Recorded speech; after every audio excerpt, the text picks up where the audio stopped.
আসসালামু আলাইকুম। আমি আরেকটা অঙ্ক নিয়ে আপনাদের সামনে আবারও হাজির হলাম। আজ আমি নিয়ে আসলাম সপ্তম শ্রেণীর অধ্যায় 7-এর 7.1-এর 3 নম্বর অঙ্কটি নিয়ে। তা আমরা আগের দুটো যখন অঙ্ক করেছি সেখানে দেখাইছি যে এক্স ওয়াই বা ইংরেজি বর্ণগুলো আমরা এক পাশে নিয়ে আসি, কিন্তু এখানে দেখা গেছে যে ডান পাশের যে ওয়াই যেটা আছে সেটা হচ্ছে বড়। এই জন্য আমরা এখন প্রথম ডান পাশের সমস্ত অংশটাকে আমরা নিয়ে আসব বাম পাশে।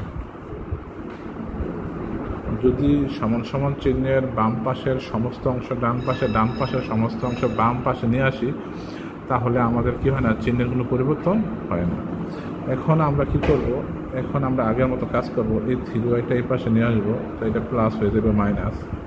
এদিকে আছে 1, এই 1 এই পাশে গেলে এবার +1, তাহলে 7 থেকে 3 গেলে কত, 5 4y, আর এদিকে আছে 2। এখন y4 যেহেতু গুণাকার আছে, এই পাশে গেলে কি হবে, ভাগ হবে 4। y সমান সমান কি, 2 দিয়ে কাটা গেলে উপরে 1 নিচে 2, সুতরাং এটা উত্তর হচ্ছে y এর মান